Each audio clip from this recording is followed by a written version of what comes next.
So we're going to use Newton's method to approximate the root of this equation e to the negative x over 2 equals square root of x over 6. And we have a graph of this so we can kind of visualize it.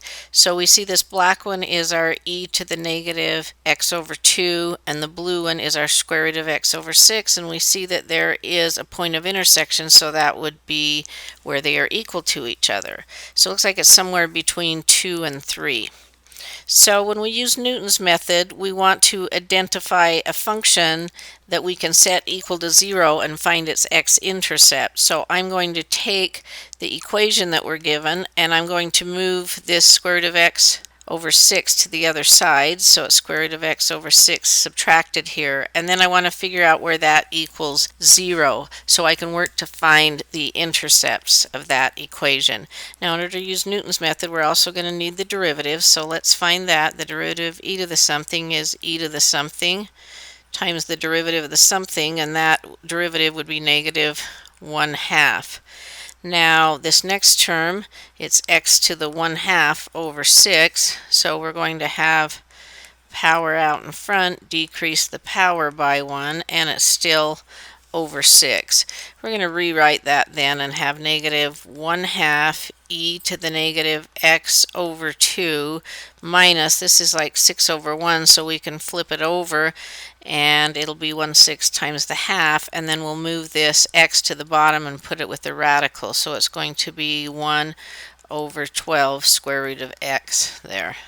So we now have the function and its derivative, so we're ready to write down our formula for Newton's method, and if we want to know any successive x, it's going to be, so x to the n plus 1, it's going to be the x in front of that, so x to the n minus the function at x to the n. Well, here is our function, so let's write that down putting in x to the n. So it's e negative x to the n over 2 minus square root of x to the n, and that's over 6, and then that whole thing is over the derivative of the function at x to the n, and here's the derivative of the function, so negative 1/2 e to the negative x to the n over 2 minus 1/12, and in the denominator square root of x to the n. So this is our formula to generate any x from an approximate for it, the x in front, and we're going to let, since it was between 2 and 3, we're going to let x sub 1 be 2. Now this is quite ugly to do, and so you're going to want to use your calculator and store your answer in the calculator so you can pull it up. And you could also use something on an online program like Wolfram Alpha.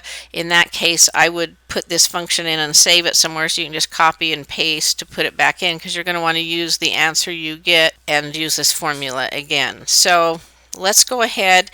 If you have a TI-83 or 84, it works nicely.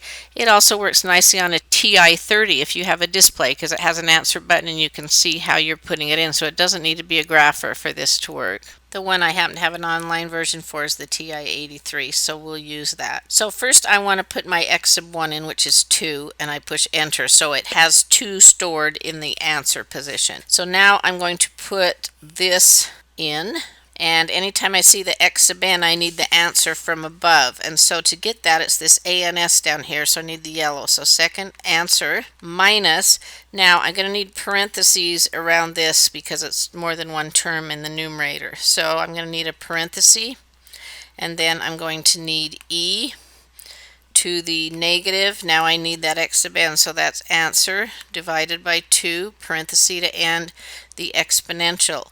Then minus, so I'm over here on the radical, so I need square root of, I need the answer to go there, and then I need a parenthesis to finish the square root, and then divided by 6, and a parenthesis to end the top of the fraction. I'm going to go down to do the denominator. I'm going to need parentheses around the denominator because there's more than one term. So divided by, parenthesis to start the denominator. I need negative 1 over 2, and then I need e to the negative. I need that answer divided by 2, parenthesis to finish the exponential. I'm right over here, minus 1 divided by, there's 2 different factors there, so I need a parenthesis, 12, and then the square root of the answer, parenthesis to finish the square root, parenthesis to finish the bottom of this little fraction, parenthesis to finish the bottom of the whole fraction. So there it is programmed in. You can look at it on your screen to make sure you've got it in there correctly, and then I push enter.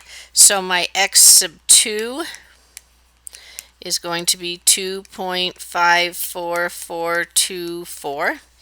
Now we're supposed to be correct to 5 decimal places, so I'm just going to keep repeating this until it doesn't change in 5 decimal places. So I do second entry that repeats the formula, and then I enter that. So it used the 2.54424 answer, and it computed, and now I have another one, and see, I changed in that first decimal place. So I'm going to do second entry and enter again.